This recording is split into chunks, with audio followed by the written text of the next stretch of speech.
Magandang buhay mga kaibon. Nagbabalik ang MBA Loaf and Aviary. Yan, usapang ibunan at may kasamang kaalaman. Yan, for today's video, may isang subscriber natin na bago na nagtatanong kung paano nga daw gamitin ang egg 1000 sa ating mga ibon. Yan, bago nga ito sabihin sa inyo, kung bago nga kayo dito sa aking YouTube channel, ang MBA Loaf and Aviary. Yan, pa-like, share, subscribe ng aking YouTube channel at don't forget to click the notification bell para updated po kayo sa mga bagong video katulad nitong ginagawa. Yan, balik po tayo sa topic. Yan, may isa tayong isang subscriber na bago na nagtatanong kung paano nga daw gamitin ang egg 1000 para sa ating mga ibon. Yan, mamaya pag-usapan natin yan pagkatapos ng introng ito.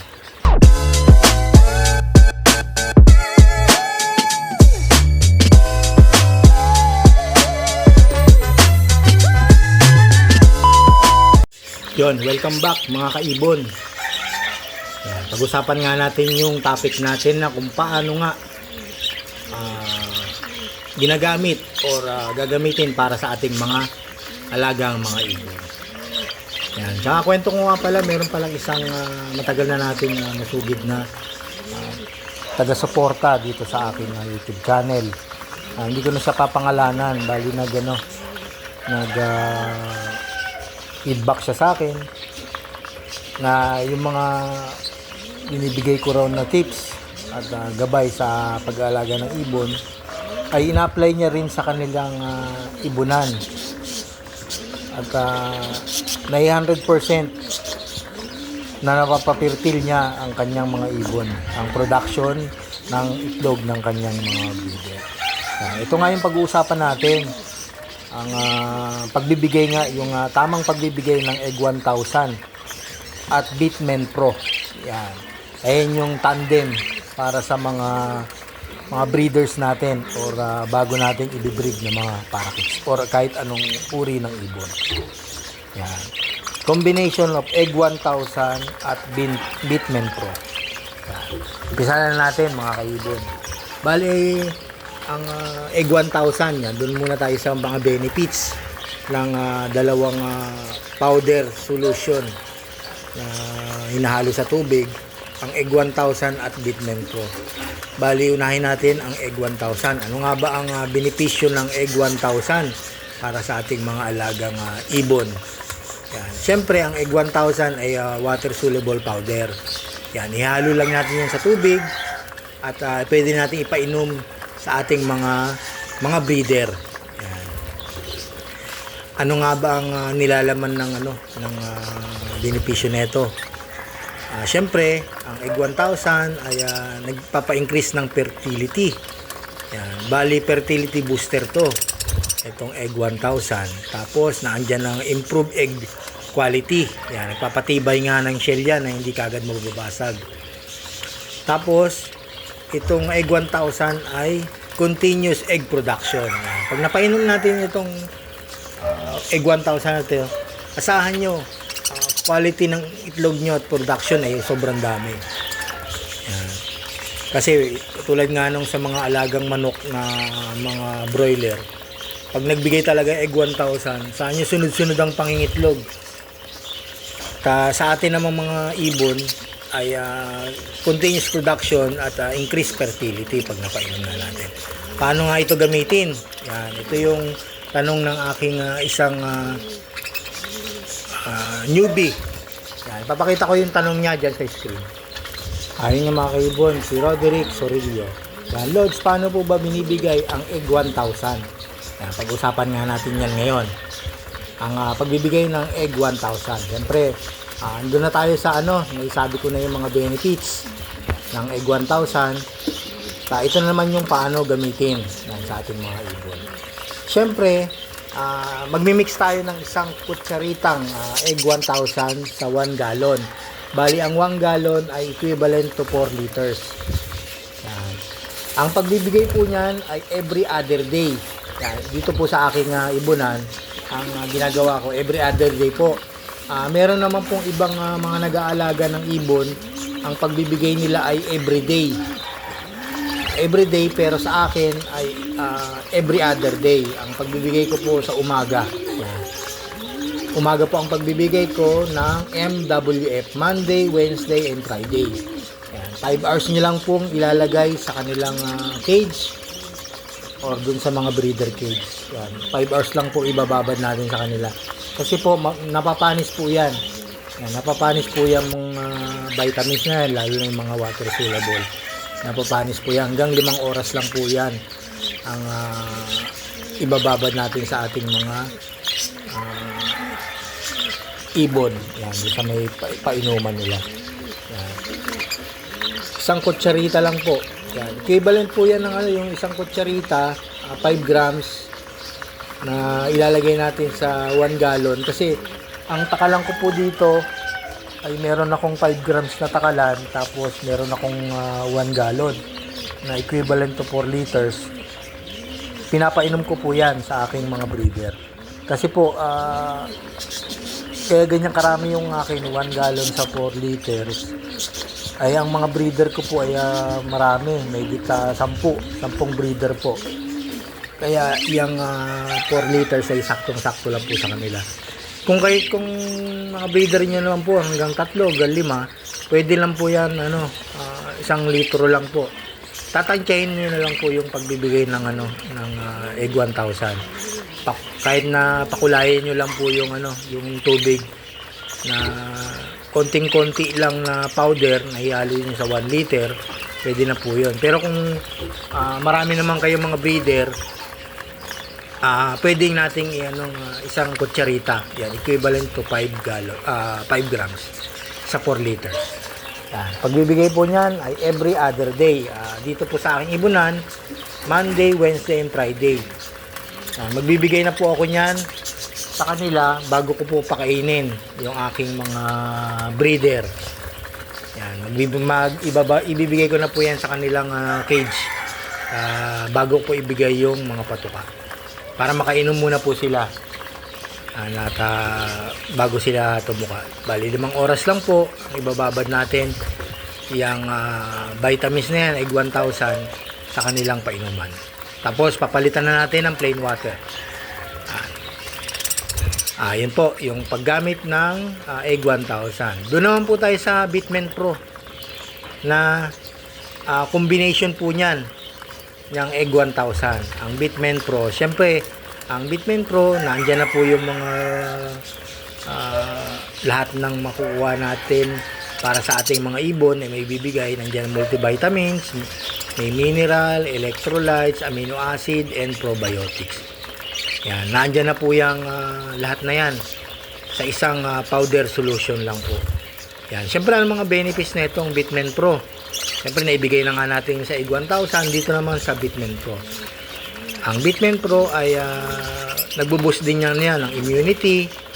Tapos, nandyan yung enhanced energy, improved digestion, yung mga di matunawan. Yan, pwede po ito para mabilis na makapagpa-digest. Tapos, promote growth, reduce stress. Yan, pag may mga stress po yung ating mga ibon, pwede natin ibigay itong Bitmen Pro. Support recovery, yan. Yung support recovery, pag galing po sila sa mga sakit, yung mga pagtatae, pagsisipon, yan, pwede po natin ibigay yan. Tapos yung blood enhancement. Yan po yung mga benefits na pwede nating ibigay sa ating mga ibon na paggamit ng Bitmen Pro. Bali, katulad din po yan ng egg 1000. Ang pagbibigay niyan ay mix lang po ng isang kutsaritang egg 1000 sa 1 gallon, equivalent to 4 liters. Every other day, MWF, 5 hours. 5 hours lang po ibababad, tapos palitan natin yung plain water. Dito po sa akin, pinagsasabay ko po yan. Pinagsasabay ko po yan dalawang yung egg 1000 at Bitmen Pro para po siksik yung pag nainom na nila, siksik na po yon sa kanilang nai-enhance na po yan sa kanilang mga katawan. Kasi meron pong mga ibang mga breeder mga nag-aalaga ng mga ibon, ang pagbibigay po sa kanila, sa kanilang mga alagang ibon, ay sa umaga po yung egg 1,000. Pagdating naman lang po ng hapon yung Bitmen Pro. Yan. Sa akin po, dito sa aking ibonan, syempre may kanya-kanya naman po tayong diskarte ng pag-aalaga ng ibon.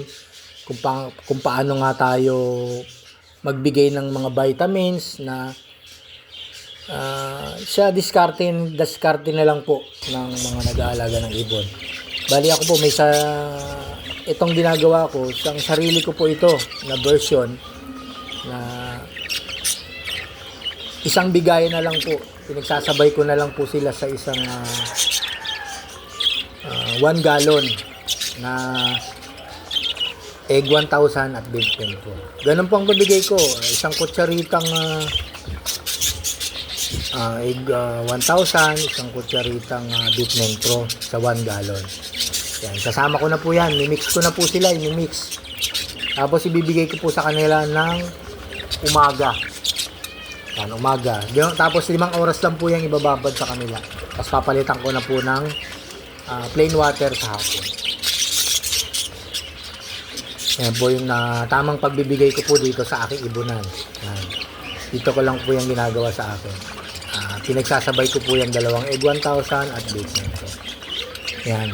At may papangako po sa inyo na yung fertility at egg production ng inyong mga ibon ay 100% na magiging fertile ang ating mga alagang ibon. Kasi dito po yan sa aking ibonan. Talagang sunod-sunod ang production. Pag napisa na yung kanilang itlog, mga ilang linggo, basta marunong tumuka, meron na namang itlog, sunod-sunod po yan. At saka ang pagbibigay po niyan, yung egg 1,000 at Bitmen Pro, doon lang po sa mga breeder. Opo, sa mga breeder lang po natin. Tapos, mas maganda nga po pagka bago pa lang tayo magbe-breed.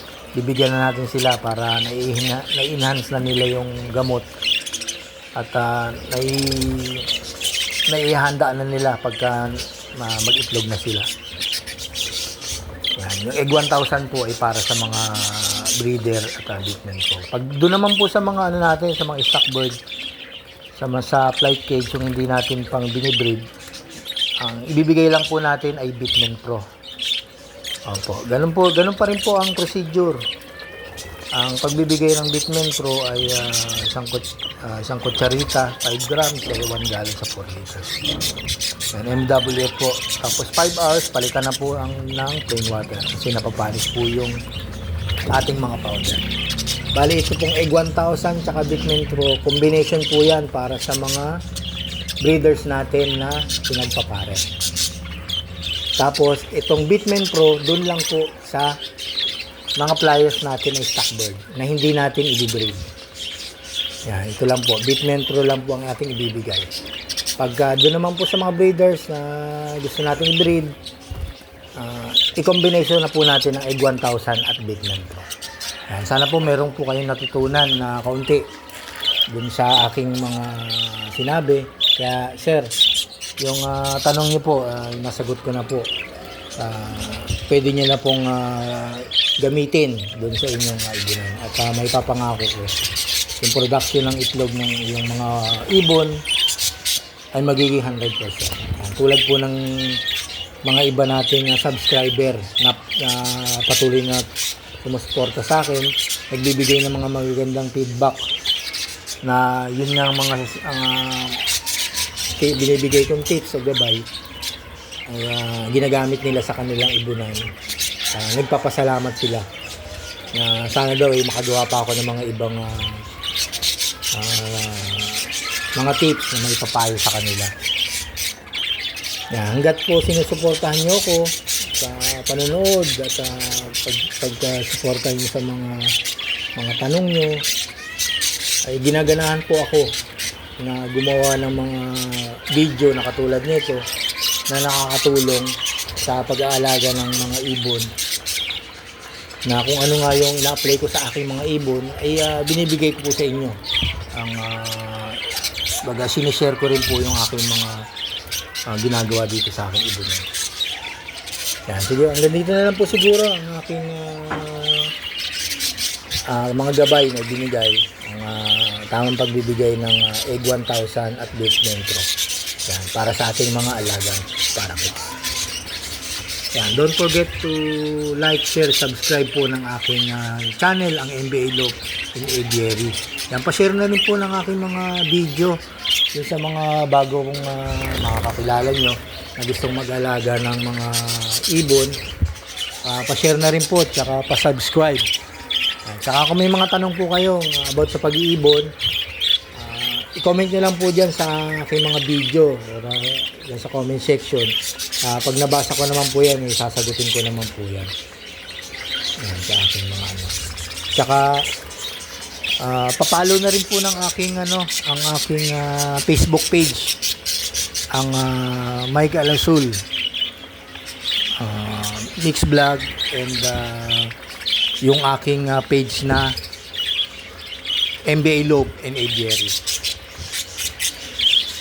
Maraming salamat po. Hanggang dito lang po ang aking masabi, at sana po nakatulong ng kaunti sa inyo. Maraming salamat po sa inyong panood. Happy breeding mga kaibon.